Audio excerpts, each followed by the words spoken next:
Esto es La Entrevista con Raúl Valladares. La nota introductoria es presentada por Bacredomatic. Haz tu sueño realidad comprando tu auto con 2 meses al 0% de interés. Con muchas expectativas de lograr avances en un tema conflictivo para la sociedad hondureña, el presidente del Congreso Nacional, Mauricio Oliva Herrera, confirmó que la Organización de Estados Americanos entregará al Congreso Nacional este jueves el borrador para crear las reformas electorales que regirán los próximos sufragios en el país. El titular del Legislativo confirmó por otra parte que no hay acuerdo alguno con la bancada de Libertad y Refundación que demandaba se nombren a los magistrados del Consejo Nacional Electoral, Tribunal de Justicia Electoral y Registro Nacional de las Personas antes de aprobar la normativa que regirá en dichas entidades. El documento de la OEA será entregado al Pleno del Legislativo el jueves 11 de julio en esa entidad. El 12 de diciembre anterior, esta misión de la OEA entregó al Legislativo un avance de las reformas electorales que solicitó en septiembre el secretario general del organismo continental, Luis Almagro. Esta propuesta reúne iniciativas de los políticos y replanteamientos en torno al órgano administrativo, al judicial, al papel que debe ocupar el proceso de identidad de los hondureños, a la paridad de género y elementos del funcionamiento de la jornada electoral, precisó Francisco Guerrero, jefe de la misión. Dichas enmiendas darán paso a una nueva ley electoral y a la novedosa conformación de los entes electorales y deben ser aprobados en una legislatura y ratificados en el siguiente periodo de sesiones. Algunos analistas como Olvan Valladares recomiendan que la labor de la misión electoral de la OEA se constituya en punto de partida del nuevo marco legal. De ahí surgirá la nueva ley electoral que contendrá mecanismos de elección de magistrados de los nuevos órganos electorales, detalló Oliva. Por este tema es que la bancada de Libre se declaró en insurrección legislativa desde el pasado mes de mayo.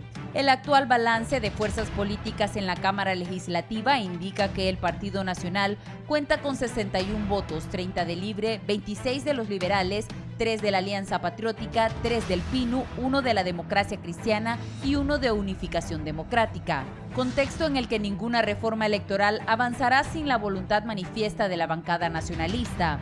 Este documento servirá como ruta para que se siembre confianza electoral en la población hondureña y contribuirá a recuperar la confianza en el modelo electoral y enfrentar los ejercicios electorales de los próximos años en Honduras, destacó Francisco Guerrero, jefe de la misión de la OEA. Las enmiendas electorales fueron uno de los temas centrales del diálogo nacional instalado en agosto para resolver la crisis política y social que surgió de un presunto fraude en las elecciones generales del 26 de noviembre del 2017, como aduce la oposición.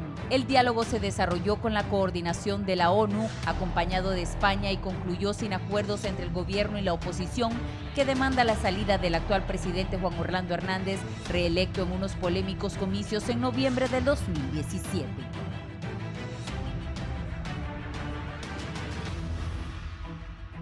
La nota introductoria fue presentada gracias a Bacredomatic. Llévate el vehículo de tus sueños con 0 comisión de desembolso y 10% de prima.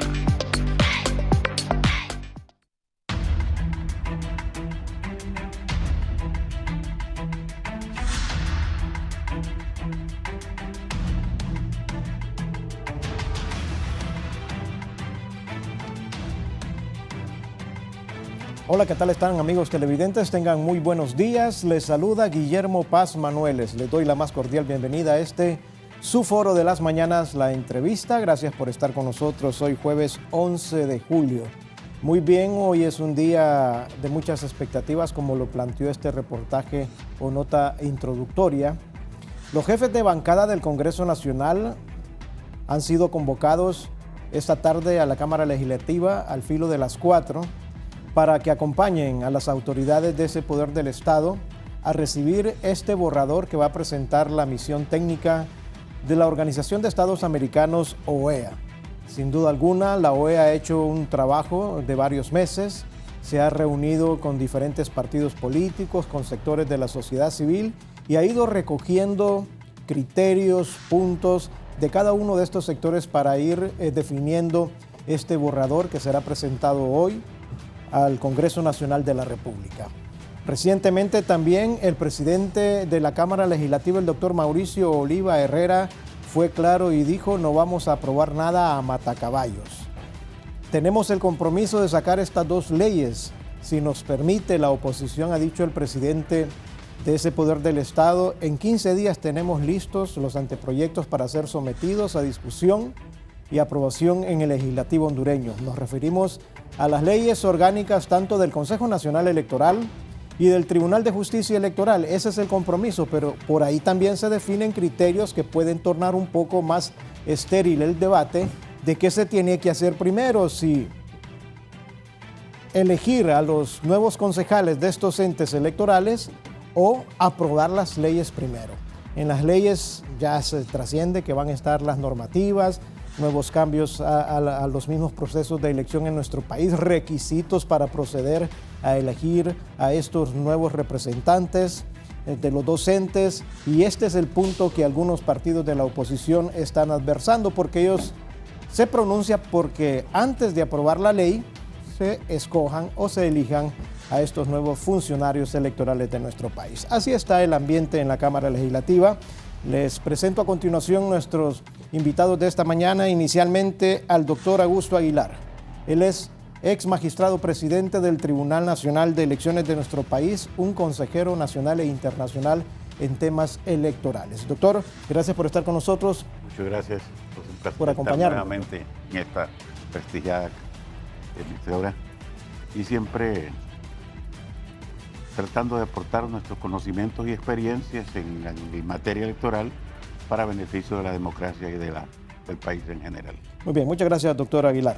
Nos acompaña también Luis Colindres, él es el secretario ejecutivo del Comité Central del Partido Nacional. Luis, ¿cómo está usted? Gracias, Guillermo, gracias por la invitación. Buenos días, doctor. Buenos días. Buenos días también, Alesta. Recientemente estuvieron en Estados Unidos ustedes, ¿verdad?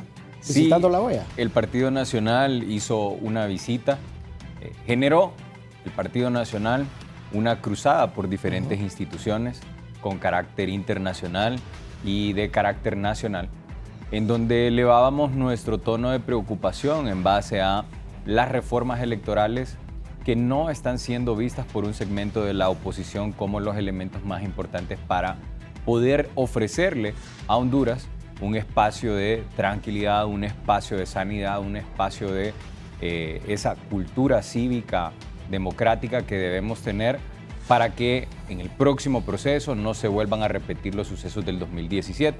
Así que nos recibieron en la OEA, el secretario Almagro escuchó nuestra posición, sin decir que comparte o no comparte nuestra posición, siempre en todas las instituciones internacionales que estuvimos, es claro las recomendaciones que le dan a Honduras.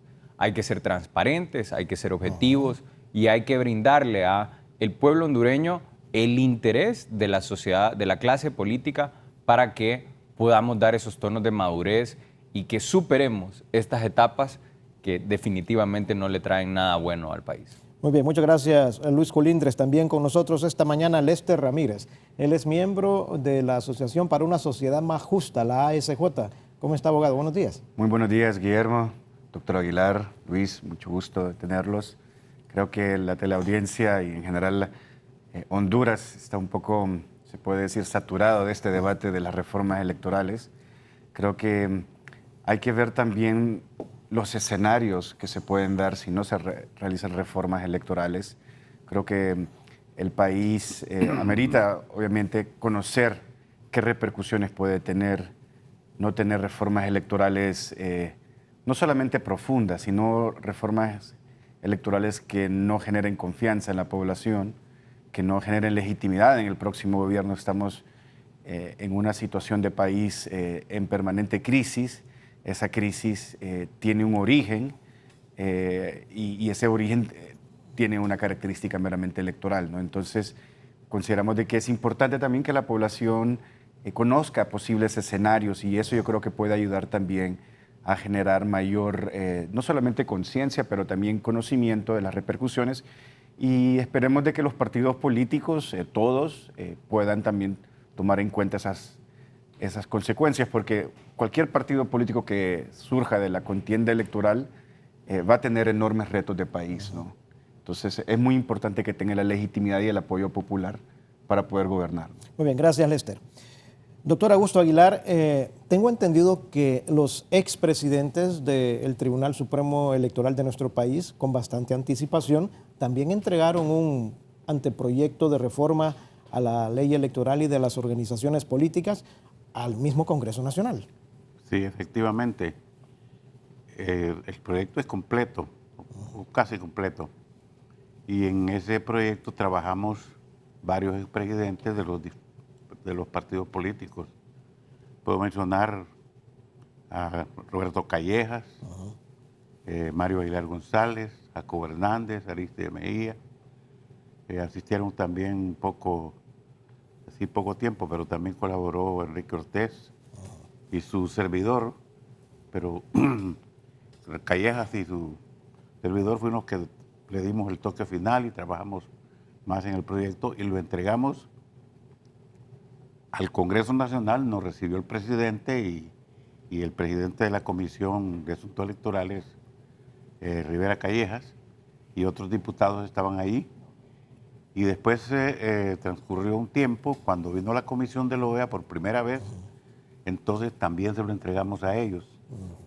Y tuvimos una plática tanto con los directivos del Congreso como con los miembros de la OEA ampliamente, y les explicamos cuál era nuestra forma de ver el problema, presentamos el proyecto.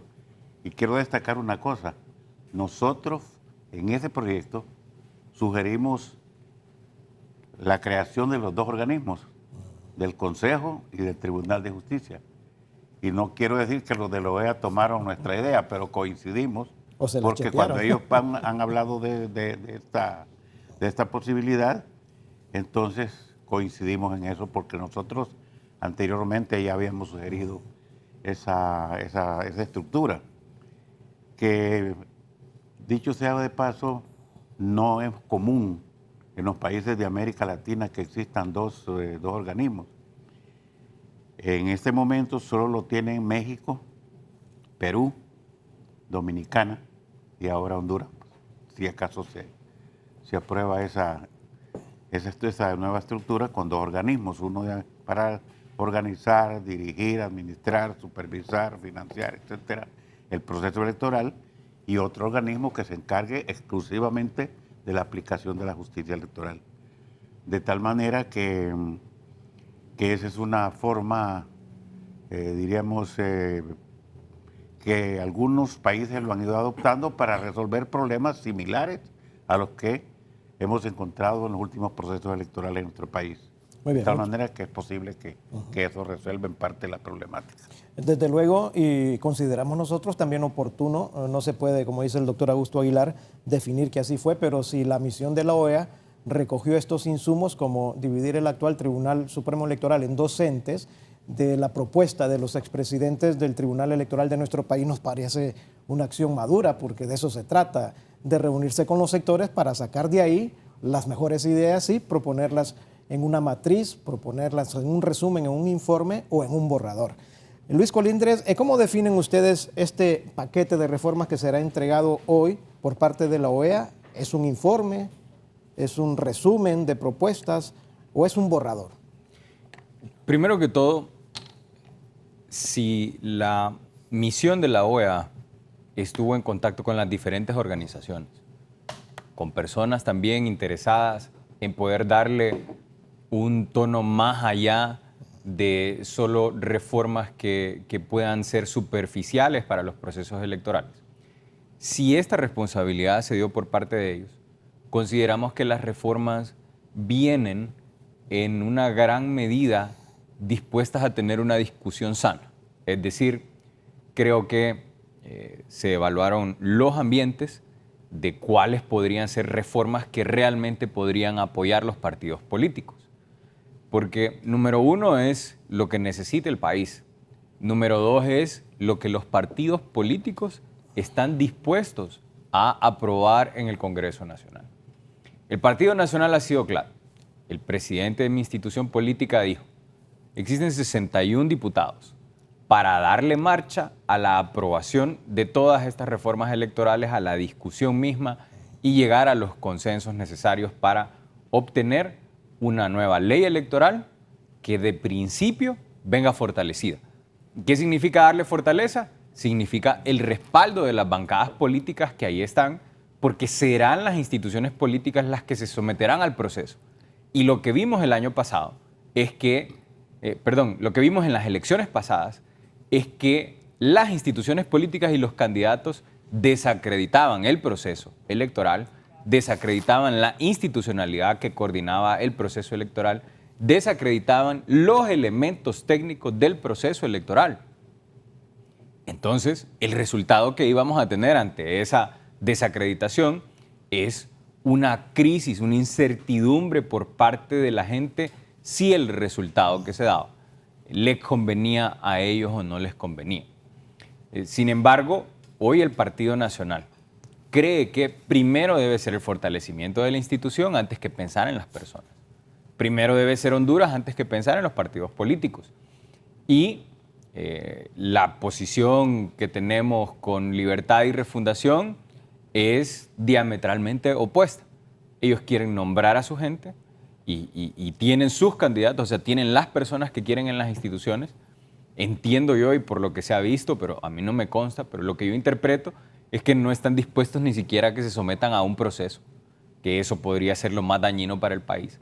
Sin embargo, al tener esa posición diametralmente opuesta con nosotros, que somos la bancada de 61 votos en el Congreso, que somos el partido específicamente en gobierno y que somos los más responsables para la ciudadanía en que realmente se aprueben estas reformas electorales, no estamos dispuestos a dar ni un paso atrás, en el sentido que primero debe ser la institucionalidad, el fortalecimiento del proceso con la aprobación de la nueva ley electoral, y ahí mismo pues los diputados están autorizados, consensuados, estamos de acuerdo en trabajar hasta que el proceso se evacúe para el nombramiento de las personas. Pero como estamos en esa posición distante, nuestro partido ha hecho una propuesta. Libre quiere garantizar sus representantes en estas instituciones, a la cual si las instituciones vuelven a ser políticas, tienen su derecho porque son la segunda fuerza electoral. Si no se van, si la decisión en el Congreso es tener personas que no tengan membresía de partidos políticos, buscar personas que cumplan más sus capacidades técnicas que políticas, pues entonces todos los candidatos van a tener que participar por ese proceso. Así que nuestra propuesta es que elevemos esto a un pacto nacional por la democracia. Superemos el estatus de los partidos políticos. Si bien es cierto, en el Congreso son los partidos políticos quienes manejan la agenda, tienen las negociaciones, tienen los cabildeos, tienen las opiniones. Creemos que por la democracia del país hay que involucrar a todos los sectores posibles de Honduras. Y es que firmemos los partidos políticos, los jefes de bancada o los presidentes de cada partido político, que vamos a trabajar continuamente hasta evacuar la nueva ley electoral, y que ante esa firma los testigos sean los diferentes sectores del país, desde los medios de comunicación, el sector empresarial, el sector obrero, el sector agricultor, el sector transportista, los mismos maestros, o sea, todos los gremios que quieren que Honduras no vuelva a pasar por un proceso postelectoral como el que vivimos. Debemos de tener una medida de trabajo en este momento. ¿Que se puede esperar su ratito? Bueno, hasta que no termine este año se puede esperar, porque después vienen ratificaciones y son reformas constitucionales. Pero si hoy en día nosotros sabemos que necesitamos el tiempo para que estas dos instituciones, que como bien ya lo dijeron y lo apuntaron, se dividieron, y al dividirse tienen un marco operativo diferente, una lógica de funcionamiento diferente, y tienen que practicar ese marco operativo para que pueda ensayarse bien en las elecciones internas y en las elecciones generales. Muy bien, gracias Luis. Lester, algunos criterios de expertos en política definen que en Honduras, como en otras democracias, es bien difícil encontrar un ciudadano que sea apolítico. Porque la política viene innata en el ser humano y todos tenemos un corazoncito, aunque lo andemos ahí muy oculto.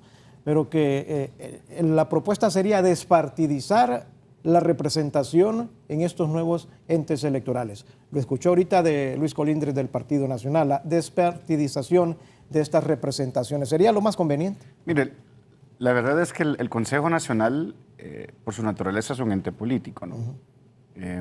Lo que se tiene que hacer y desarrollar son algunos parámetros donde se pueda asegurar alguna independencia, alguna imparcialidad en la actuación de cada uno de los representantes, ¿no?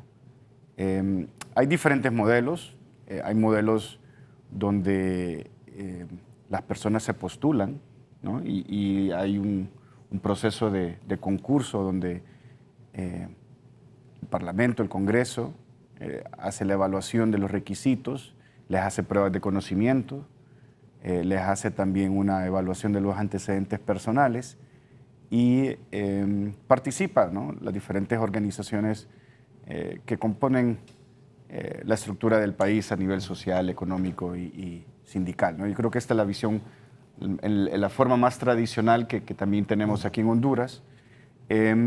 No hay modelo perfecto, ¿no? Muchos de los representantes que tenemos en estos organismos colegiados reflejan la sociedad que tenemos como hondureños, ¿no? Y usted bien lo dijo, es una sociedad que todavía no rompe con esa tradición partidista, aunque cada vez vemos ya más voto independiente. Lo que tenemos que hacer es, dentro de lo que hace el trabajo de sociedad civil, es monitorear, verificar, hacer veeduría de estos procesos para que estas personas no tengan realmente elementos que puedan preocupar. ¿Cuáles son esos elementos que puedan generar riesgos? Bueno, su vinculación a redes de corrupción, a redes de narcotráfico, sus actuaciones previas en el ejercicio de la función pública, su experiencia también es muy importante. Es decir, aquí no solamente es tener un proceso, sino realmente ver que estas personas no tengan conflictos de interés. Eso es por un lado. Y por otro lado, creo que es importante que estas instituciones o estos organismos tengan dentro de su estructura legislativa y marco legal, tengan también la oportunidad de tener monitoreo, de tener rendición de cuentas permanente y periódica, de tener también acceso a información al público. Creo que muchos de los controles que quisiéramos tener en estos organismos tienen que ser desarrollados por la misma ciudadanía, es decir, a través de la transparencia, a través de la rendición de cuentas. Y eso es lo que históricamente el Tribunal Supremo Electoral no ha tenido. Nosotros, por ejemplo, desde nuestra trinchera hemos hecho una serie de solicitudes de información pública al Tribunal Supremo Electoral sobre temas de la materia propia de ellos, como por ejemplo conocer cuánto es lo que cada partido político le destina a la democracia y el desarrollo democrático de la mujer.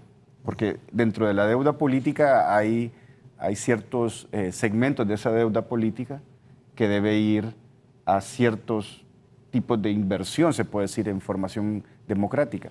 El Tribunal Supremo Electoral no nos ha podido dar, por ejemplo, los informes que los partidos políticos presentan.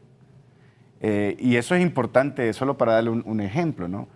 El caso de la unidad de financiamiento político, ¿no? No ha podido realmente desarrollar una capacidad para hacer una auditoría y una fiscalización in situ. Entonces son todos estos elementos que la legislación debe contemplar. No solamente es el procedimiento que dice Luis, que es necesario tenerlo para dar esa confianza y ese marco legal robusto, pero también elementos más externos que le permita a la población hacer esas consultas. Y a medida que la población también participa en estos organismos, es a medida que estas personas representantes van a tener que ajustar o alinear sus comportamientos a un marco, se puede decir, donde la ciudadanía está controlándolos y monitoreándolos y evaluándolos, ¿no? Entonces yo creo que la legislación que se desarrolla, y ese creo que es uno de los aportes que nosotros desde la sociedad civil y desde la Asociación por una Sociedad Más Justa, tomando en cuenta las experiencias que hemos tenido como Transparencia Internacional a nivel global, estamos también incorporando dentro de las propuestas, es decir, tener un planteamiento más robusto en materia de control ciudadano, en materia de transparencia y acceso a la información, que vaya más allá de lo que la Ley de Transparencia y Acceso a la Información Pública pida, ¿no? ¿Por qué? Porque, y esto es algo muy importante recalcarlo, ¿no?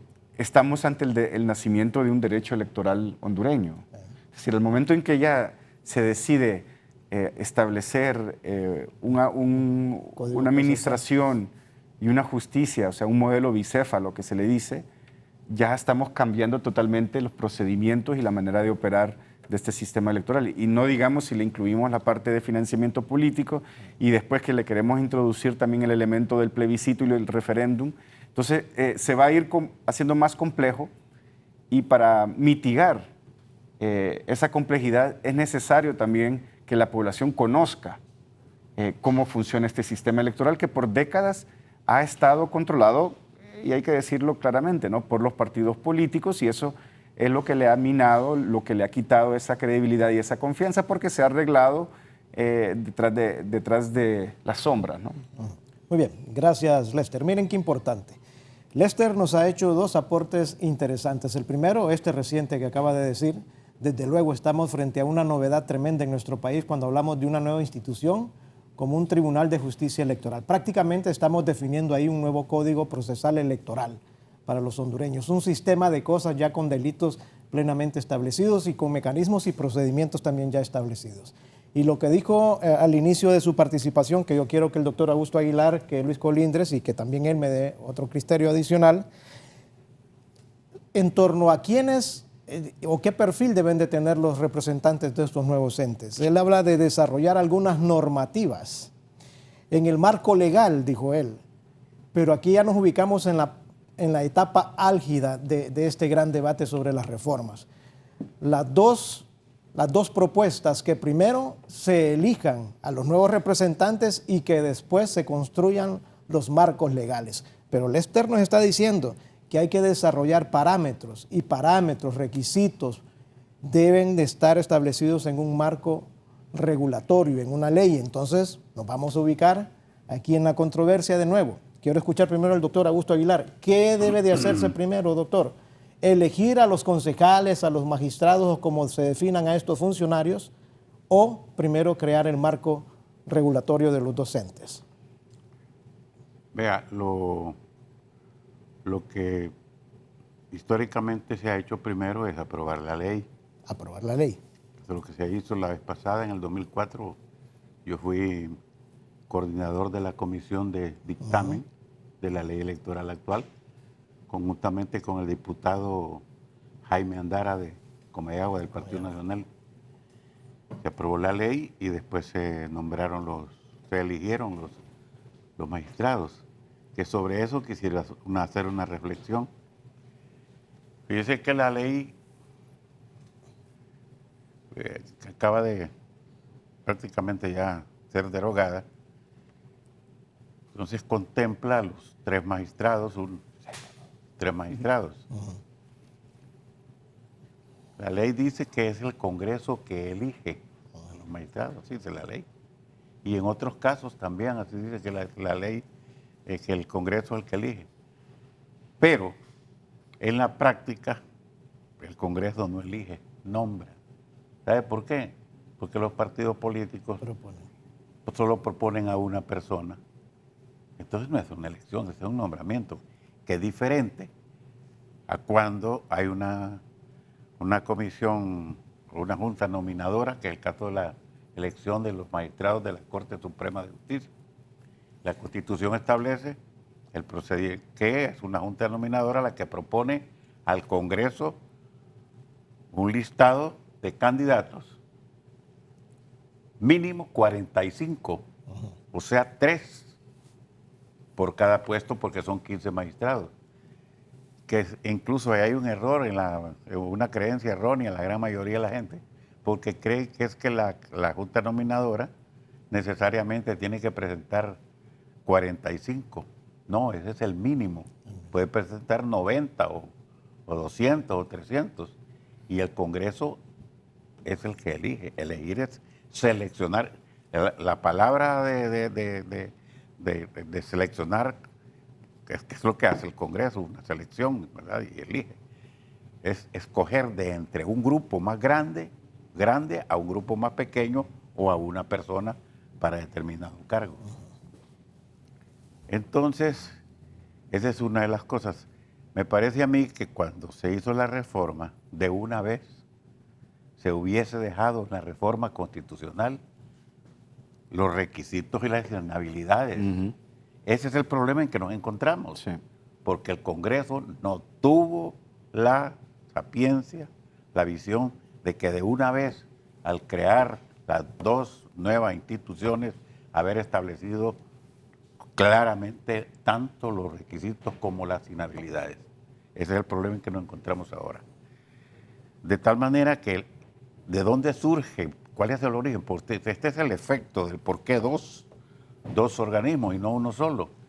Y lo digo con propiedad porque nosotros propusimos en el proyecto, como le decía, a la OEA y al Congreso, los dos organismos. Porque tal como estaba la ley, con un solo organismo en Honduras, tenemos el gran problema que en la sala de lo constitucional 5 personas estuvieron tomando decisiones que han convertido a Honduras en uno de los países señalados como los más corruptos electorales del mundo. Eso lo vimos en un foro en México en la elección de López Obrador. Y ahí había un magistrado del tribunal de acá, estaban las otras personas de aquí de Honduras, cuando señalaron eso. Entonces, eso tiene, claro, este es el efecto, pero hay muchas causas. Una de ellas es que Honduras ya pasó de ser un país bipartidista. Ese es el gran problema. Por una parte, lo de la sala de lo constitucional, que cualquier cosa que sucedía en el proceso electoral te iban en amparo ante la Corte, y que resolvió varios casos, fue la sala de lo constitucional, con esa cuestión de la reelección, revivió partidos ya muertos, 2 partidos, 5 personas decidieron, y que la ley señalaba otra cosa, le dieron vida cuando ya estaban fuera, porque la ley así lo establecía. A raíz de eso es que se propuso la creación del Tribunal de Justicia Electoral para que ahí se resolvieran todos los problemas de nulidad, de impugnaciones, de irregularidades, etc. Ese es el origen. Y la otra cosa es, importantísimo decirlo, porque antes no había mayores problemas. Sí habían, pero no de la magnitud como los tenemos ahora. ¿Por qué? Solo habían 2 partidos. El Partido Liberal y el Partido Nacional obtenían sumados el 95% de los votos. Y los otros partidos, los 3 que ya existían, apenas obtenían 5 o 6% sumados los 3. Entonces, ¿para qué segunda vuelta? Históricamente, desde hace unos 30, 40 años en América Latina, en la medida en que el bipartidismo se ha ido reduciendo o desapareciendo, entonces se ha introducido el sistema de la segunda vuelta. Por eso ya casi todos los países lo tienen. Solamente no han incorporado la segunda vuelta México, Honduras, Panamá y Paraguay. De ahí en todos los países hay segunda vuelta. Precisamente no por estar a la moda no, precisamente porque desapareció el bipartidismo, y cuando ya hay varios partidos, entonces nadie o ningún candidato tiene la posibilidad de obtener el 50%, y muchas veces hasta con el 20% resulta el partido que gana la primera vuelta. Y alrededor de esto hay falsas creencias que más adelante, para no tener un extenso, podemos hablar. Muy bien, gracias, doctor. Sí. La misma consulta para Luis Colindres. ¿Primero la ley o primero nombrar a los miembros? Nuestro partido está claro en que primero debe ser la nueva ley electoral, considerando las observaciones que bien menciona el doctor, considerando las observaciones que menciona Lester, considerando la opinión de los partidos políticos presentes en este momento, considerando la opinión de diferentes sectores que estamos claros que van a venir a contribuir. Porque lo que hemos visto con toda esta cruzada es que se repite y se repite un pensamiento, un sentimiento. No queremos volver a lo que vivimos en el proceso postelectoral 2017. Para eso hay que tomar medidas, para eso hay que tomar decisiones. Para eso los partidos políticos tenemos que adaptarnos a la necesidad primaria de la población y secundaria de la institución, porque la misma institución es la que se vuelve hoy el garante, la fortaleza, la base, lo que va a sostener ante un proceso electoral que se pueda venir con resultados muy pequeños en el marco de la diferencia, debido a que ya no existe el bipartidismo, sino que hay otras fuerzas políticas. Y estamos completamente seguros que en esta próxima elección no solo van a estar los 3 partidos políticos protagonizándola, sino que vendrá 1 o 2 fuerzas políticas más que van a venir a hacer una oferta política para el país. Nosotros queremos, como Partido Nacional, estar completamente seguros que nuestras posiciones, nuestra oferta política, va a ser la que más simpatice con el pueblo hondureño. Sin embargo, para eso tenemos que dar las cartas de garantía hoy. Y nuestro partido está completamente en la disposición de que antes de nombrar las personas, tengamos la nueva ley electoral. Le demos esa participación a la mujer. Nuestro partido, desde hace más o menos una década, se reformó completamente. Ofrece los espacios, un 50% de participación en las elecciones internas a la mujer, garantizado. Ofrece también una trenza garantizada en nuestros espacios de participación y elección interna. Ofrece también un 50% a la juventud, el producto de que hoy, ante un partido que tiene más de 100 años de estar, su servidor esté representando la Secretaría Ejecutiva, que es un cargo de alto honor dentro del partido, y se lo hayan asignado a un joven que antes de nombrarme tenía menos de 35 años. Hoy en día, lo que usted ve es que nuestro partido da esos pasos de madurez, que no son tan sencillos, Guillermo, no son tan sencillos, pueblo hondureño. Realmente hay que ser abierto. Nuestra institución política ha generado todo un debate desde hace una década, le guste o no le guste a un sector de la población. Uno de los pilares reformistas del Partido Nacional ha sido el actual presidente de la República, Juan Orlando Hernández, con el expresidente Porfirio Lobo Sosa, con los diferentes líderes que en ese momento, hace una década, estaban en contacto con los diferentes sectores de la población. Y empezamos a hacer esa cruzada por adaptar. Así como hoy lo estamos haciendo y hoy estamos viendo que lo más importante es que la población tenga la plena seguridad que va a encontrar en la nueva ley electoral un procedimiento, una apertura, una inclusión a los diferentes sectores para garantizar que el próximo proceso electoral tiene mejoras. ¿Que va a ser perfectible? Pues sí, lo vamos a tener que evaluar también en esta próxima elección, pero que la institución y el proceso deben de tener la suficiente fortaleza para que la población sienta y perciba y genere satisfacción en los resultados que se puedan dar en las próximas elecciones. Eso comienza desde hoy. Muy bien, gracias Luis. Lester, primero aprobar la ley o proceder inmediatamente a nominar o elegir a quienes integran estos nuevos entes. Mire, yo creo que no se necesita ser abogado para entender de que primero hay que establecer las reglas, ¿no? Creo que seríamos el primer país del mundo si se nombran personas sin tener realmente los procedimientos claros, ¿no? Creo que también ha habido oportunidad suficiente para preparar el marco legal, eso hay que también reconocerlo. Yo creo que desde que se hizo la reforma constitucional en enero de este año,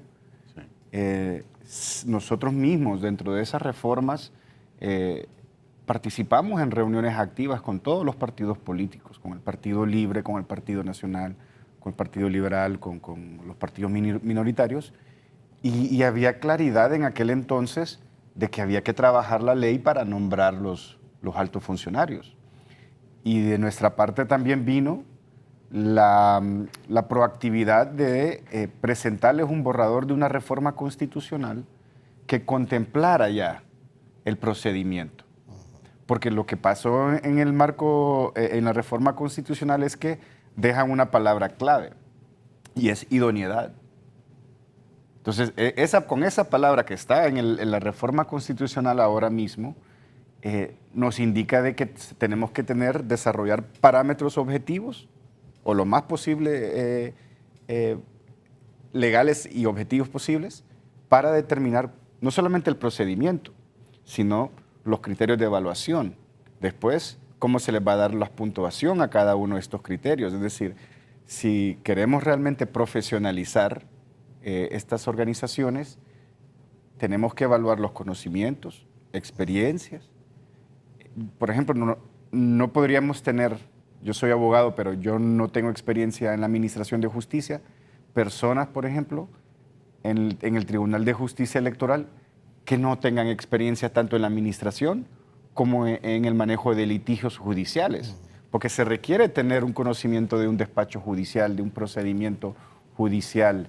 No podemos ir a la improvisación y cada vez que pasa el tiempo nos lleva más a la improvisación. Entonces yo creo de que la clave es poder tener un marco legal en este momento, al menos que pueda generar garantías y seguridad entre los partidos políticos, que va a haber un debido proceso, pero también que va a haber un procedimiento para apelar, para impugnar y hasta también un procedimiento para que los ciudadanos presenten denuncias sobre los candidatos o candidatas que se postulen o las personas que sean elegidas. Es decir, muchas veces la verdadera información la manejan no los políticos en sí, sino también las relaciones que tienen estos candidatos o estas personas que son nominadas con otros sectores. Vimos, por ejemplo, en el proceso, que lo decía el doctor Aguilar, en el proceso de los magistrados a la Corte Suprema de Justicia, que muchas personas fueron descalificadas justamente porque se presentaron denuncias ciudadanas de gobiernos extranjeros con información que tenían de sus vinculaciones con el crimen organizado. Y así se fueron descartando. Entonces, un procedimiento o un nombramiento que no tenga un procedimiento que establezca todos estos parámetros de actuación, cualquier persona, cualquier ciudadano de pie puede presentar un recurso de inconstitucionalidad y le puede votar todo ese proceso. Entonces, no solamente veámoslo el debe ser, sino en la realidad que puede suceder. Cualquiera de nosotros, porque aquí es un interés legítimo de todos nosotros. Claro. Como ciudadanos nos van a estar afectando nuestros derechos políticos. Y en cualquier momento, en cualquier situación que una persona se sienta de que ese nombramiento fue de dedo, pero que no solamente fue de dedo, sino es que no se le dieron las garantías a los ciudadanos de presentar denuncias o tachas contra X o Y candidato, entonces simplemente cualquier persona o puede presentar un recurso de inconstitucionalidad o un recurso de amparo y ahí le vota el proceso al Congreso Nacional y abrimos una nueva crisis y una nueva caja de Pandora de problemas que el país no necesita tener ya, ¿no? Muy bien, gracias Lester. Vamos a hacer una breve pausa comercial. Cuando regresemos yo quiero consultarle al doctor Augusto Aguilar, como analista político, como analista electoral, si la situación se plantea así, lo más normal y lo más conveniente o lo más adecuado, el calificativo que usted le quiera dar es, primero construir el marco regulatorio o la ley o la norma para que ahí se establezcan los requisitos y todas las salvedades que se puedan definir a fin de elegir a los más idóneos para estos cargos, porque hay un sector político, particularmente de la oposición, que insiste en darle vuelta al procedimiento y que primero se escojan a quienes van a integrar y que después se arreglen las cosas, la situación para poder aprobar un marco regulatorio o una ley.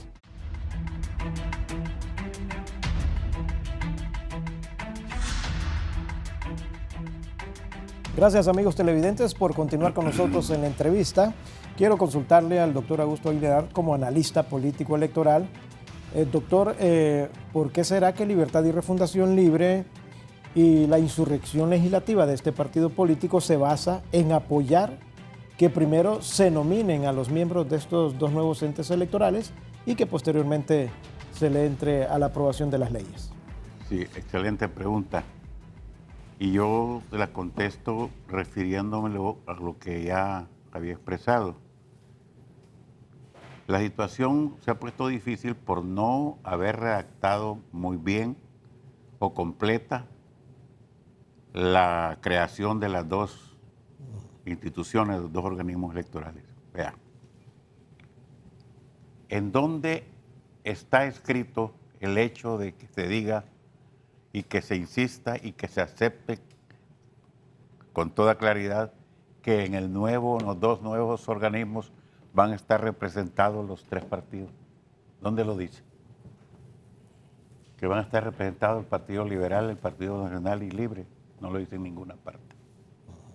Ese es el temor de los de Libre. Que si una vez que se apruebe la ley, cuando se llegue a la elección de los 3 miembros de cada organismo, de repente no salga ninguno de Libre, porque eso no quedó escrito.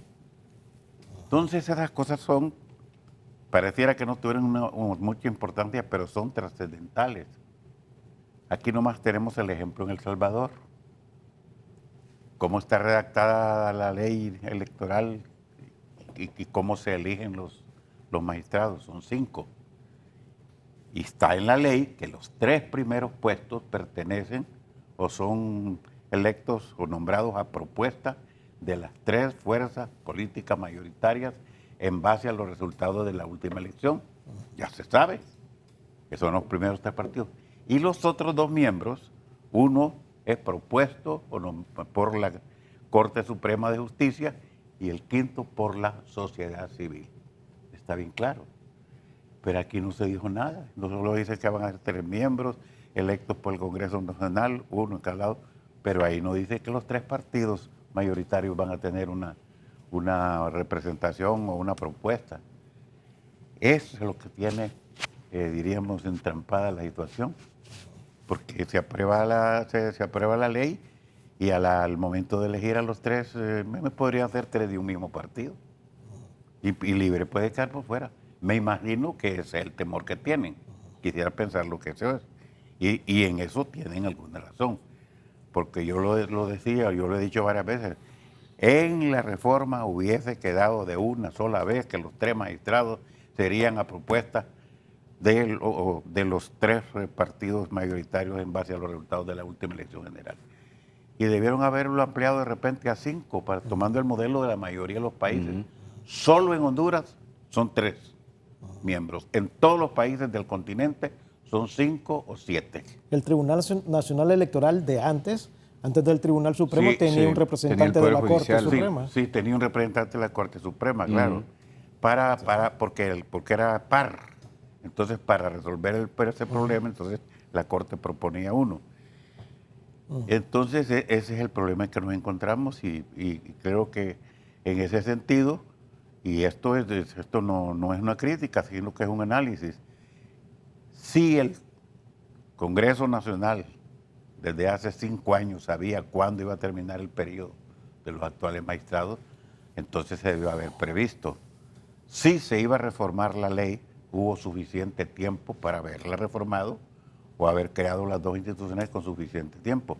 Pero se dejó a última hora, se venció el plazo el 14 de mayo y entonces estamos con esta problemática por una, diríamos, falta de agilidad o no sé qué fue lo que sucedió. O el mismo problema político, partidario, influyó para que no se tomaran las decisiones adecuadas. Pero de todas maneras, el error obedece a eso. Vea, ¿por qué? ¿De dónde surge la necesidad de una nueva ley? Pues ya lo dijeron aquí los compañeros en el foro, que esto en gran parte es por la crisis que se cree que hubo en el último proceso electoral y también en el anterior. ¿Y por qué sucedió esa crisis? Porque ya en Honduras ya no solo existen 2 partidos, existen más partidos. Entonces, los mismos organismos internacionales, desde la elección anterior, la Unión Europea sugirió, propuso que se estableciera la segunda vuelta. Muy bien. Porque los resultados de las elecciones dan a un ganador en una primera vuelta y apenas obtiene el 30 y pico %. Y lo correcto, lo normal, lo aceptable es que un presidente obtenga por lo menos el 50% más 1 de los votos. A raíz de eso es que se estableció la segunda vuelta en todos los países y Honduras no lo ha hecho. Y en esto hay una creencia que yo quisiera decirlo, lo he dicho varias veces, pero no me canso de decirlo, porque hay un error. Hay un error con el que la gente lo expresa y personas que que han estado en la política y que han ocupado cargos de diferente naturaleza, que no se hace la segunda vuelta porque si gana alguien un partido la primera vuelta, que los demás se van a unir en la segunda vuelta para vencerlo. Error, que en la práctica no. En la práctica no se da eso. En el 80% de los casos. El que gana la primera gana la segunda. En América Latina han habido alrededor de 75 segundas vueltas. El 80% de los casos, el que gana la primera vuelta, gana la segunda. Sí. Porque los partidos, los demás, no es que se van para un solo lado, sino que se distribuyen proporcionalmente. Yo solo conozco 2 casos recientes en que alguien que quedó en segundo lugar ganó, que es Costa Rica. Y antes sucedió en Perú, Keiko Fujimori con Pedro Pablo Kuczynski, que había quedado en segundo lugar y en la segunda vuelta ganó, quedó en primero. Pero son casos excepcionales porque, desde mi punto de vista, de mi análisis, en el caso de Costa Rica, la gente se olvidó de los partidos políticos, de la ideología y votó a favor del conservadurismo o a favor de las nuevas tendencias y orientaciones sexuales. Prácticamente ese fue el tema principal en Costa Rica. Y en el caso de Perú, es que la sociedad en la segunda vuelta se dividió entre los fujimoristas y los antifujimoristas. Y por eso ganó Pedro Pablo Kuczynski, porque siendo de derecha, el mayor apoyo lo tuvo de la izquierda peruana. Muy bien. Gracias, doctor Augusto Aguilar. No sé si tenemos una comunicación telefónica del señor José Canales, que se comunica con nosotros desde San Pedro Sula.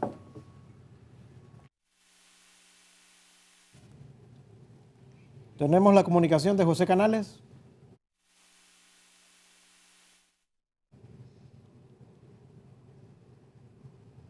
Bueno, muy bien.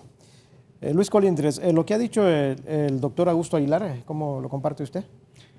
Bueno, desde el punto de vista político, a nosotros como Partido Nacional nos toca estar todos los días cara a cara con las ocurrencias del Libre. Y Libre juega sus cartas políticas. Los intereses ciudadanos, los intereses de país, desde mi punto de vista, le interesan muy poco siempre y cuando ellos logren en su agenda alcanzar el objetivo que tienen, y es verse siempre en una posición radical, en una posición distante. ¿Quiénes protestan con caos? Los de Libre. ¿A quiénes les beneficia el caos? Al Libre. ¿Qué genera? La incertidumbre en la no aprobación de estas reformas electorales, de este marco legal, de este marco normativo, de este marco administrativo nuevo. ¿Qué genera? Incertidumbre. ¿Qué provoca la incertidumbre después? Caos. ¿Qué va a provocar ese caos? Es prácticamente un debilitamiento de las instituciones en el proceso. Siempre que nosotros hemos visto la posibilidad de avanzar en este tema electoral como partido político, como institución política y como participantes de esta democracia, vemos que lo ideal es que participemos todas las instituciones políticas en democracia en la aprobación de este nuevo marco legal, porque lo que va a generar eso es la legitimidad de el manejo del siguiente proceso. Y como partido estamos completamente dispuestos a darle la mayor transparencia a las próximas elecciones. Uno, somos una institución política que ha venido madurando y tenemos plena confianza en que los equipos de nuestro partido se adaptan claramente a las nuevas tendencias, se adaptan claramente al cambio y nos sentimos muy de cerca con el pueblo hondureño para entender cuáles son sus necesidades actuales. Así que en ese sentido nosotros estamos completamente dispuestos a lograrlo. Por otro lado, Libre se escuda en que no cree en el Partido Nacional, no cree que el Partido Nacional le vaya a poder garantizar su magistrado o su consejero en estas dos instituciones. Como bien lo decía el doctor, y ahí le doy completamente la razón. El miedo de Libre ante eso es escudarse en que el Partido Nacional no le puede cumplir. Sin embargo, nosotros por eso generamos la propuesta de, ok, hagamos este gran pacto por la democracia del país, en donde otros sectores estén involucrados como testigos de honor, firmemos y comprometámonos como partidos políticos a sacar la legislación y el paquete de reformas mínimas en los que estemos en consenso, o sea, lo más sencillo de aprobar, en lo que todos estemos dispuestos a colaborar, y también generemos ese proceso para la selección de las personas idóneas. Muy bien, gracias Luis. Tenemos una comunicación telefónica desde Sabana Grande con la señora María Elena Reyes. Adelante María, buenos días. Quiero decirles que es algo muy importante, interesante para nuestro país, como son esas reformas, pero que ya se pongan la mano en la conciencia y que este país ya no puede seguir en ascuas de estar viendo que dónde están esos verdaderos patriotas que aman a Honduras. Cuando esas reformas queremos que ya esos partidos que lo forman de la noche a la mañana no sacan pero ni 3,000 votos y son los que tienen las credenciales para hacer comparsa con los poderosos y grandes que manejan la política de este país. Yo les digo, ahí está ese gran varón como es el doctor Augusto Aguilar, que sí quiere, que sí ama. Ya hubo unas reformas en este país. Él sabe que han habido reformas electorales, pero ahorita el pueblo ya está cansado de que con tal que hayan comparsas con los grandes, no les importa que no saquen los votos. Aquí no están respetando la voluntad del pueblo y este pueblo es soberano. ¿Por qué no respetan? ¿Por qué irrespetaron la Constitución? Ya basta de tanta cosa. Ustedes que son jóvenes, ¿qué le van a heredar a sus hijos, a sus nietos? Esta delincuencia electoral se llama, eso no es consejo electoral, delincuencia electoral, porque ahí no respetan la voluntad del pueblo. Un saludo para ese honorable varón, como es el doctor Augusto Aguilar, que sí ama esta nación y que sí está consciente que no deberíamos de seguir en este juego. Gracias. Muchas gracias, doña María Elena Reyes. También tenemos una comunicación de Luis Fernando Flores desde Choluteca. Buenos días, Luis Fernando, adelante. Muy buenos días, felicitarle por su programa y a los exponentes que tiene ahí en el panel. Pero creo que ya el pueblo está cansado, el pueblo hondureño está cansado de tantos atropellos, que la clase política en este país pues ha venido bofeteando a este pueblo, ha venido pisoteando la dignidad del pueblo hondureño. Créame que como persona me da vergüenza cuando el representante del Partido Nacional habla de democracia, cuando sabemos que en Honduras el partido más antidemocrático que existe es el Partido Nacional, donde sabemos todo el pueblo hondureño de la barbarie que hicieron con la violación de la Constitución de la República al aprobar una reelección donde nuestra misma lo prohíbe. Entonces ya estamos cansados, no somos un pueblo ignorante, somos jóvenes que no tan fácil se nos va a dar a tol con el dedo como años anteriores se lo daban a este pueblo, y que hoy por hoy pues han resurgido todas esas problemáticas que no solo por el Partido Nacional, sino gobiernos anteriores, y es lo que hoy realmente refleja nuestra población, esas crisis, la crisis de desempleo, la crisis de migración, que los hondureños tienen que emigrar, porque aquí en este país la clase política se ha interesado en gobernar para ellos, para sus familias, para los intereses propios y los intereses de las grandes transnacionales. Aquí ningún partido ha gobernado para el bienestar de un pueblo, y lo que lo han hecho, pues lo han hecho mínimamente, pero lastimosamente el pueblo hondureño está cansado de esos discursos demagogos que hacen en los canales, que están trabajando para un pueblo, cuando la realidad la vemos en el contexto nacional, la gente desesperanzada, la gente angustiada porque no hay empleo, no hayan cómo darle de comer a sus familias, Y eso lo vemos los que andamos pues ahí platicando en las calles de nuestros municipios, donde la gente está harta, está cansada, y hasta cuándo van a tomar conciencia estos políticos que deben de trabajar para el bienestar de un pueblo, porque es el pueblo quien los elige, pero se aprovechan de los puestos al llegar a los mismos y se olvidan de los excluidos. Y como sabemos, nuestro país es un país que ya dejó de pensar como antes, y es un país que ahora reclama sus derechos, y es un país que no le van a seguir dando a toro con el dedo. Muchas gracias a todos. Muy bien, muchas gracias a Luis Fernando Flores desde Choluteca. Fíjese, en la réplica, sí, me gustaría tomar muchísimo de las intervenciones anteriores, que es el sentimiento del pueblo hondureño. Definitivamente no podemos seguir cometiendo los mismos vicios del pasado.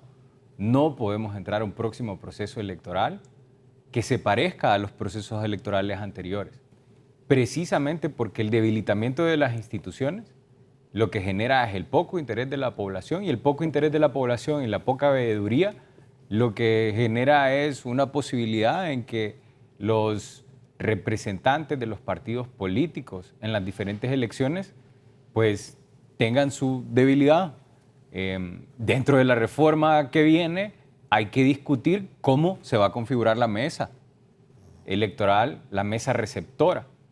Es decir, que ya no estén todas las fuerzas políticas representadas, que muchos partidos políticos no lograban alcanzar su participación, y que en algunos casos se prestaba para el tráfico de credenciales. Para eliminar eso del mapa, se está proponiendo dentro de la nueva ley electoral que existan 3 representantes en la mesa electoral, o sea, 3 partidos políticos permanentes en las mesas electorales, que son las 3 primeras fuerzas políticas, y 2 más que pueden venir de las mismas fuerzas vivas del padrón electoral o del mismo padrón electoral, o que pueden venir de los otros partidos políticos, pero ya en alternancia. Si van a ser 8 partidos políticos más, si van a ser 10 partidos políticos más, que entre esos 10 se repartan esos otros 2 cargos en alternancia, para que puedan tener la capacidad de tener a sus representantes y garantizar que la mesa está cubierta por los intereses de la democracia.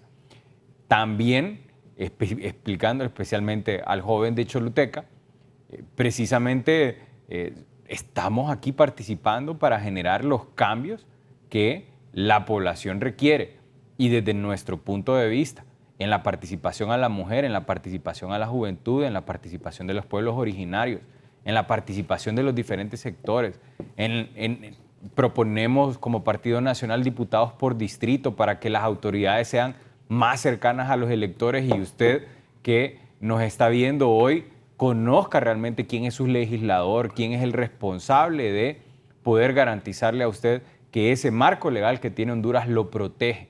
Entonces, hay diferentes reformas que se están proponiendo, trayendo a la vanguardia de nuestra situación algunas alternativas, y los procesos de cambio deben generarse en el país, entendiendo que hay que fortalecer las instituciones para que las personas seamos nada más los participantes y los garantes de cumplir con los procedimientos ahí establecidos. Lester. Mire, yo les voy a comentar algo que estaba pensando ahora escuchándolos a los 2 compañeros, y es los escenarios que se pueden dar. Yo creo que la población es importante que la población conozca estos escenarios y las repercusiones. Ahora mismo se ha estado ya como creo que 2-3 meses en este dilema del nombramiento, y el tiempo transcurre, ¿no? Según lo que nosotros estamos calculando, para junio del próximo año, del 2020, se tendrían que haber ya no aprobado las leyes, sino que ya debería estar en implementación. Es decir, que para enero del 2020 se tiene que aprobar estas leyes, ¿no? O sea, para nosotros esa es como la fecha de caducidad o la fecha fatal de todo este proceso, ¿no? ¿Por qué lo decimos que esta es la fecha fatal? Bueno, primero, porque habrá que revisar de nuevo la Constitución y adecuar ciertos elementos, especialmente en materia de justicia electoral, que implica, según los parámetros constitucionales que tenemos nosotros en nuestro país, que tenga que ser ratificados en la siguiente legislatura, ¿no? Eso implica el mismo procedimiento que sucedió ahora en enero de este año. Pero además de eso, se requiere también montar estas organizaciones, es decir, la contratación del personal, el presupuesto, la escogencia de todo el recurso humano, especialmente del Tribunal de Justicia Electoral, que es totalmente nuevo. Y además de eso, ya para junio del 2020, ya todos los partidos políticos ya entran en una dinámica de campaña, ¿no? Posiblemente no estarán o no van a hacer proselitismos, pero sí van a estar conformando sus estructuras. Eso nos da a nosotros prácticamente en este momento 3 escenarios. Un escenario es posiblemente el más fatal o el más oscuro, y es que transcurre el tiempo y no se logre aprobar ninguna ley. Ahora mismo la ley electoral del 2004 es la vigente. Esa no ha sido derogada. Eso implica de que si se transcurre este tiempo, las próximas elecciones se van a aplicar las leyes o la ley del 2004, sin justicia electoral. Es decir, que de nuevo el Tribunal Supremo Electoral va a tener el rol tanto de administración, de la organización de las elecciones, como la parte de la administración o la resolución de los conflictos que se dan entre partidos políticos, entre candidatos o cualquier tipo de conflicto que pueda dar en la transmisión o en la declaración de los resultados, ¿no? Ese es como el escenario más oscuro. Ya se imaginan ustedes el impacto que eso tendría en la población. Si la señora que habló de Sabana Grande, ¿no?, cómo mostró su malestar, ese malestar se va a estar multiplicado por 9 millones de hondureños, ¿no?, prácticamente, ¿no? Ningún partido político que a nivel de alcaldías, a nivel de diputación, a nivel presidencial, va a tener realmente la legitimidad para decir de que fue electo de una manera transparente y reflejando la voluntad popular, justamente porque las personas y el ciudadano y el elector no se va a sentir que hay garantía suficiente. Ese es el escenario. ¿Me explica el otro escenario? Sí. Despuésito de esta comunicación tenemos una llamada desde Jutiapa, Atlántida, con Abraham Padilla. Abraham, buenos días, le escuchamos. Sí, buenos días a los del panel ahí, extrañando a Raúl. Adelante.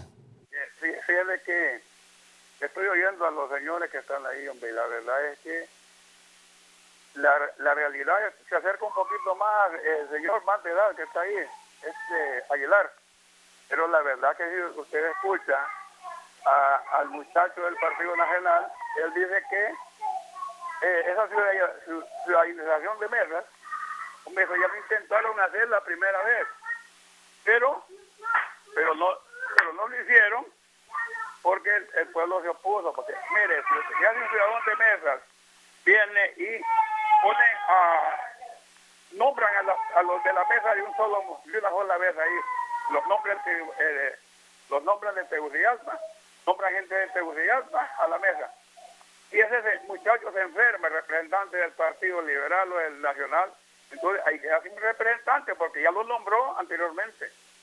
Y entonces las elecciones como se han dado con los miembros de la mesa de los partidos políticos representando, son elecciones por partidos.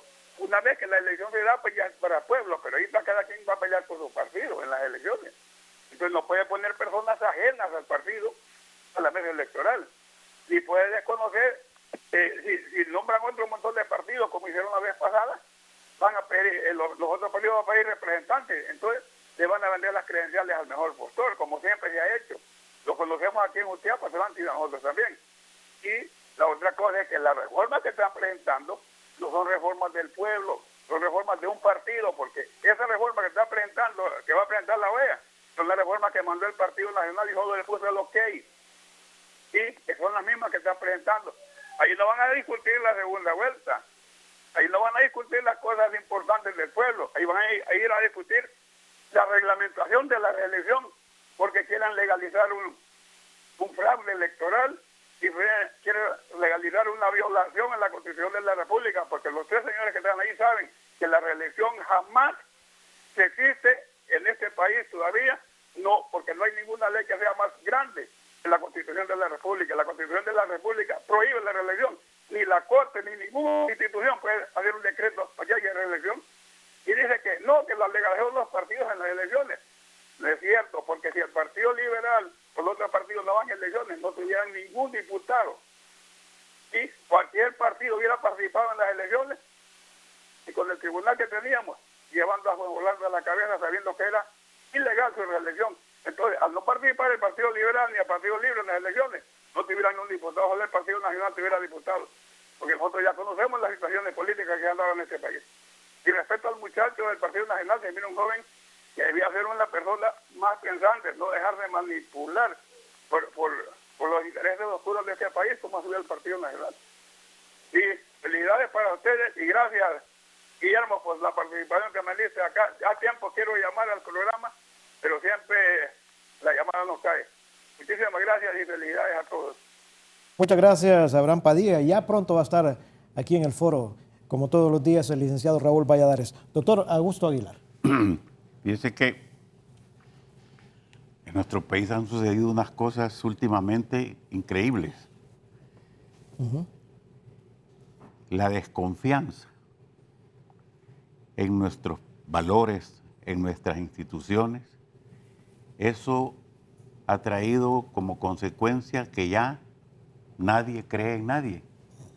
Es insólito que un país, para que le redacten una ley, tenga que recurrir a organismos internacionales.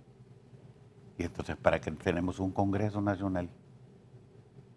Esa es la función principal del Congreso Nacional. Aprobar, derogar, reformar las leyes. Y entonces se ha tenido que recurrir a la OEA por la gran desconfianza entre nosotros mismos, entre las instituciones. Entonces, ¿qué ha sucedido con esto? Y otro ejemplo.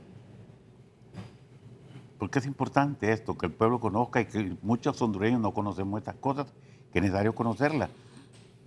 Imagínese usted que en la elección antepasada se propuso el voto electrónico y entró en discusión en el Tribunal Supremo Electoral y los partidos políticos en si se establecía o no el voto electrónico. ¿Cuál fue el acuerdo a que se llegó? A que se iba a consultar a la OEA a ver si era posible o probable o conveniente establecer el voto electrónico.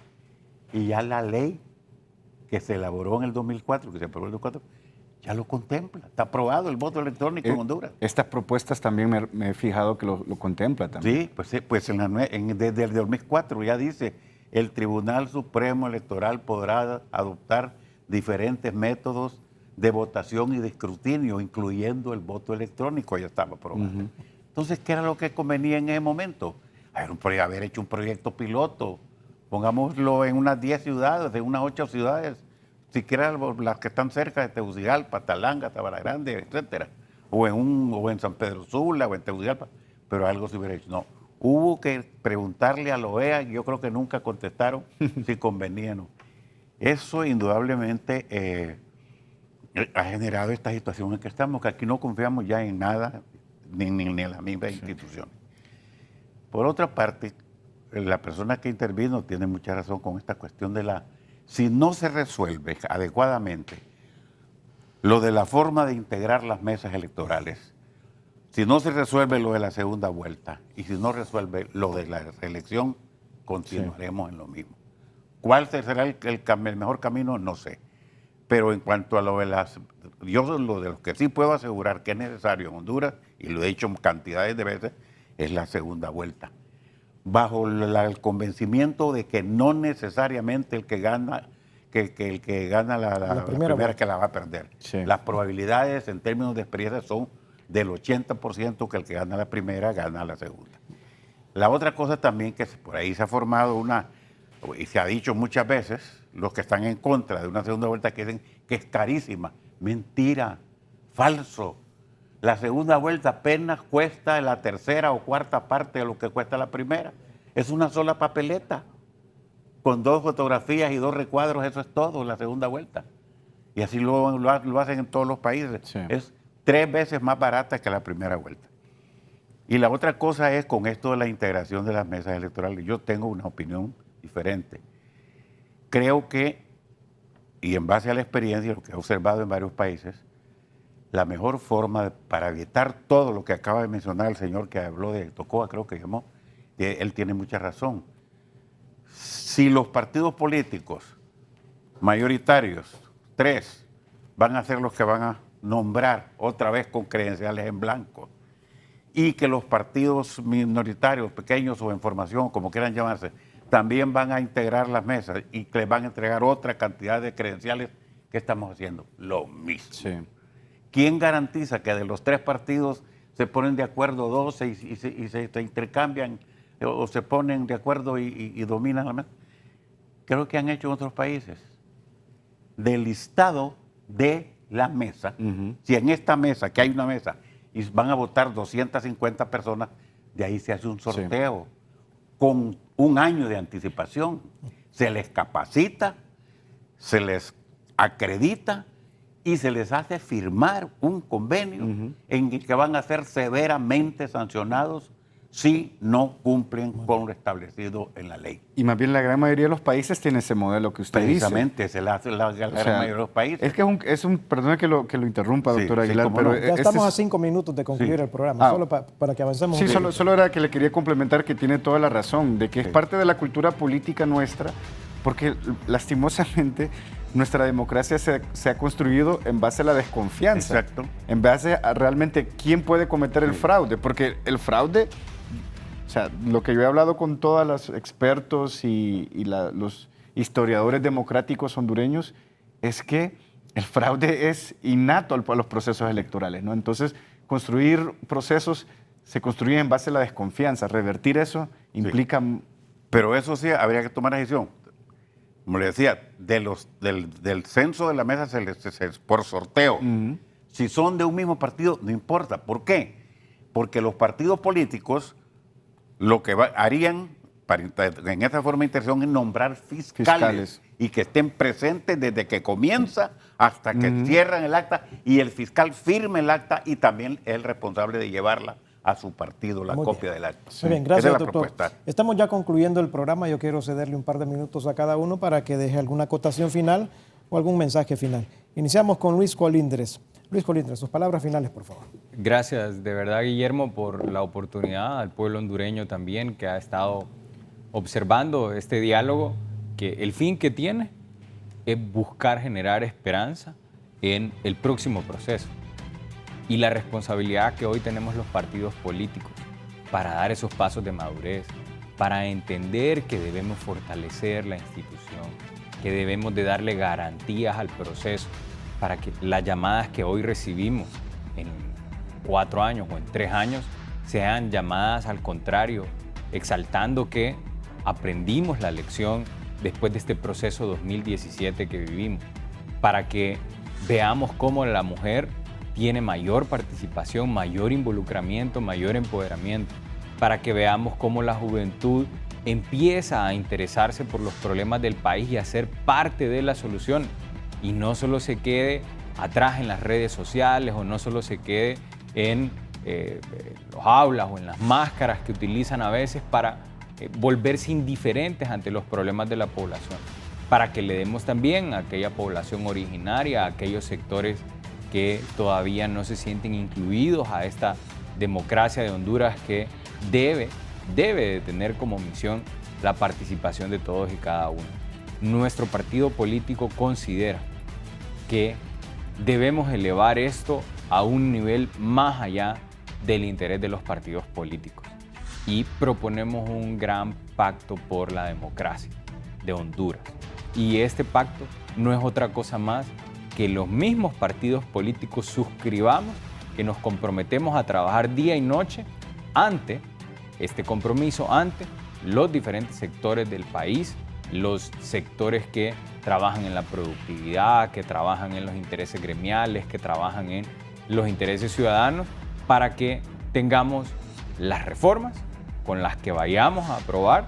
La discusión por parte nuestra es completamente abierta. Dentro de los partidos políticos hay quienes valoran la segunda vuelta, hay quienes no, pero como Partido Nacional estamos abiertos a discutir y avanzar en las reformas electorales, las que estén sobre la mesa. Bien, muchas gracias, Luis Colindres. Lester Ramírez, por favor. Bueno, tres escenarios. Ya comenté el primero, el escenario donde no hay reformas. El segundo escenario es el escenario donde el Partido Nacional, como bancada mayoritaria, se puede decir, recoge o tiene también, hace coalición con tanto el Partido Liberal como partidos minoritarios para lograr los 86 votos. Fácilmente lo puede hacer. Sin embargo, el tema aquí es que Libre, obviamente, es una fuerza política legítima a reconocer. Se necesita tener a Libre en el barco. Si Libre no está en el barco, va a tener con mucho más argumentos denunciar cualquier posible fraude que se pueda dar. Aunque no se dé el fraude, lo va a denunciar y ese va a ser su cántico de batalla, ¿no? El tercer escenario es el escenario actual, que creo que es el escenario donde se produce una gobernabilidad. Es el escenario donde se logra algunos acuerdos mínimos. Y yo creo que esos acuerdos van realmente en establecer el procedimiento para la elección de los altos funcionarios, obviamente un procedimiento transparente donde hay un debido proceso, pero donde la población también puede hacer un escrutinio de las personas y además de eso trabajar en las leyes, ¿no? Yo creo que se puede hacer el proceso a la par del trabajo de la ley. Una vez que se aprueban las leyes, se nombran a las personas, ¿no? y continuamos con este proceso porque estamos realmente en un momento muy crítico, el tiempo se está acabando y si realmente no se toman estas decisiones para el próximo mes, creo que hay que ver realmente la posibilidad de ese escenario más oscuro de simplemente utilizar la ley que tenemos ahora mismo y el esquema electoral que tenemos, que ya sabemos que no está funcionando y que no está dando el oxígeno que este modelo multipartidista que tenemos ahora requiere, ¿no? Yo me quedo con el escenario 3. Yo también. Sí. ¿Usted, Luis? Sí. Con el 3. ¿Y usted, doctor? Con el escenario 3. Muy bien. Doctor, sus palabras finales, por favor. Sí, solamente para insistir en que los tres problemas principales que tiene nuestro sistema electoral y la democracia en Honduras es el asunto de la reelección. Tenemos un presidente en funciones con una constitución que le prohíbe. Resolver el asunto o el aspecto de la segunda vuelta. Si no hay segunda vuelta, la crisis continuará. Tercero, la forma de integrar las mesas electorales. Si no se hace de la forma que ya otros países lo han hecho y ya ha demostrado que es el mejor sistema, entonces no es necesariamente copiar, pero el ejemplo hay que tomarlo de las cosas buenas que se hacen en otros países. Y por último, quiero decir que en esto del nombramiento de los funcionarios o de los que van a ocupar los cargos, no solamente debemos pensar en que si tiene partido o no de partido. Yo creo que es mucho más importante el historial, la historia, el desempeño. Si se trata de personas honestas, tal como se ha hecho en audiencias públicas en otros cargos. Y ya lo mencionaron aquí en el transcurso de este foro. Creo que muchas veces las leyes son buenas, pero las personas que las ejecutan o que las ponen en práctica no lo son. Entonces, parte de la problemática en Honduras ha sido esa, que se elaboran, se aprueban, se ponen en funcionamiento las leyes, pero los funcionarios las incumplen, las violan o las distorsionan. Creo que eso es una historia triste de nuestro país, en donde las personas idóneas no cumplimos con la ley y hemos caído por eso en el señalamiento a nivel mundial como un país desorganizado, como un país pobre. Antes aparecía Honduras en el tercero de la línea, en la parte inferior. Ahora ya estamos quedando en el último, porque probablemente Bolivia y Ecuador, con quien nos comparaban, ya nos superaron y ahora estamos igual o peor que Haití. Muy bien, muchas gracias, doctor Augusto Aguilar, muchas gracias, Lester, Guillermo. muchas gracias, Luis Colindres. A ustedes, amigos televidentes, gracias por acompañarnos. Que estén bien este día, con permiso.